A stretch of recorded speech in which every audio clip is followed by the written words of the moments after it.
সন্ত্রাসী করে,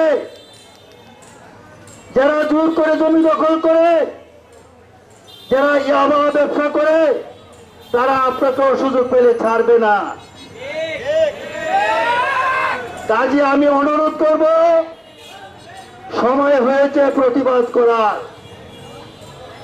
আজকে রায়পুরা দীর্ঘ 53 বছর যাবৎ যিনার জীবন দিয়ে রায়পুরাতে পরিচালনা করে যাচ্ছেন, ওনার সুযোগ্য সন্তান রাজীব আহমেদ পার্থ, সেই রুবেল, সে পার্থ যেদিন আমার ছেলেকে মারা হয়েছিল, সেদিন আমার ছেলেকে মেরে তারা একটি সুর উঠাইছে কি সুমনে তার লোককে মেরে ফেলছে গুলি করে। সেই কারণে লোকজনকে লালিয়ে দিয়ে ফেরিঘাট বন্ধ করে দেয়। ভিতরে ভিতরে সুবিধা গ্রহণ করেন, এই সুবিধা গ্রহণ করবেন না। আমি বুঝি, বোঝার তেমন বাকি নেই।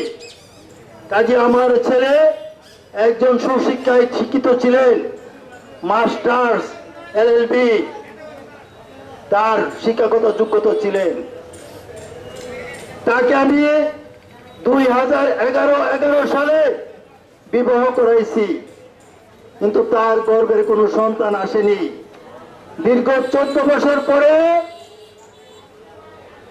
আজকে তার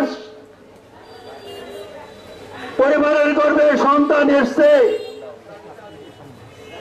গত বৃহস্পতিবার দিন 3 তারিখে আমার পুত্রবধূর ডেলিভারি হয়েছে।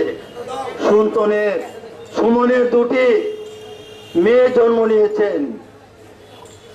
আমার ছেলের ইচ্ছা ছিল 29 তারিখে নির্বাচন হবে, 30 তারিখে তার পরিবারের ডেলিভারি হবে।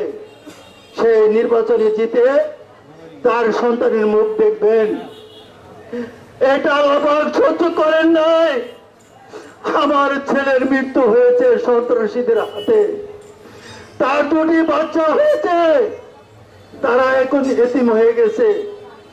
রায়পুরার বাসী, রায়পুরার জনগণ, নেতৃবৃন্দ, সম্মানিত মাননীয় প্রধানমন্ত্রী, আপনিও একদিন বাবা মা ভাই বোন হারিয়েছিলেন।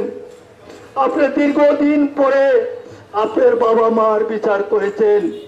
মাননীয় প্রধানমন্ত্রী, আপনার মাধ্যমে আমি উদাত্ত আহ্বান রাখবো, সম্মানিত প্রশাসনের লোকজন, আপনাদের কাছে উদাত্ত আহ্বান রাখবো, এই সুমনের হত্যাকারীর বিচার যদি আপনারা না করেন, আপনারা ওই পারে গিয়ে একদিন জবাব দিতে হবে।